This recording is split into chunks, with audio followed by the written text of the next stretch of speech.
Well, there were two purchases of the land. The first purchase was an acreage in about 4,800 acres, and the second purchase was 935 acres.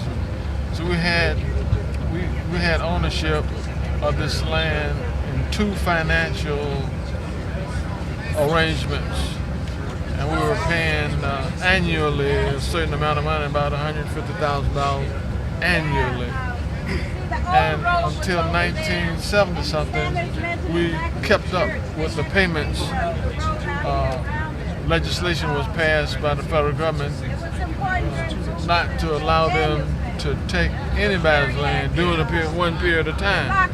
So we were safe from the FHA, but we were not safe from insurance companies that had about $800,000 investment in us.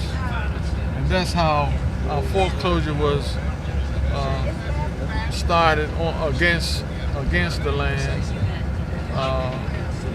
when we couldn't come up 1 year with $110,000.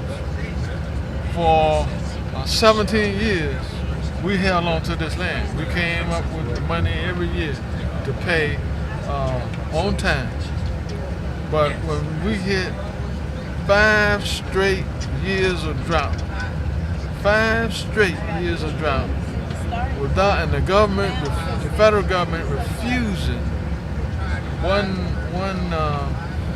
agent told me that we would get that money over his dead body. He looked me straight in the eye and told me we would never get a cent from the federal government.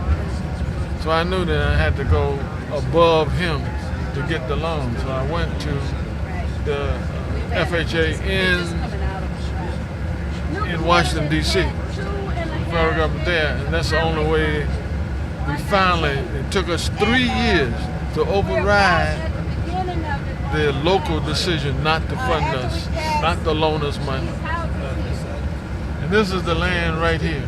On your left, we started right here, and on the right-hand side, both sides of this land for 2.5 miles is what we used to own. And on the railroad that comes off on the land, we had, I forget what you call it, it comes off on the land. All these cypress ponds on the left. We never had a need to cut into that wood. One time we cut some wood on 935 acres to make payroll for several months, and that's when the FHA found out that we were still alive, and they couldn't figure it out. Well, the fact is that we didn't give them all of our land. They didn't have all of our land under mortgage, so they demanded at that point, because they were trying to kill us, which they eventually did. They found that we had 935 acres that wasn't under their mortgage. They took the 935 acres.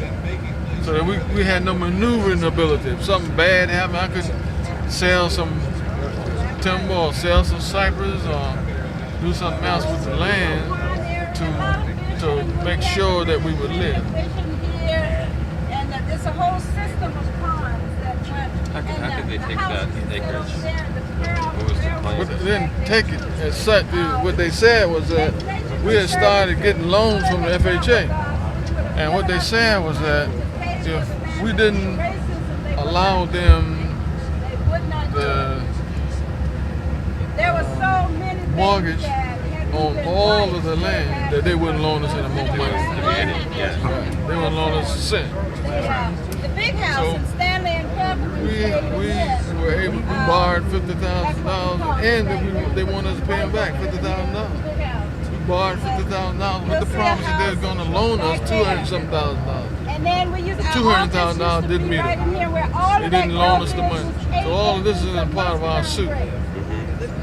This is how we prove that the federal government turned thumbs down on us, took our money that we could have utilized to stay alive, and just killed us.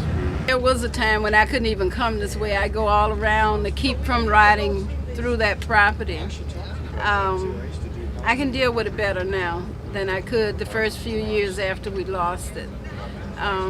But I could never come up that road without thinking of what we lost and what it meant to black people, not just in Lee County, but black people, period, around the country.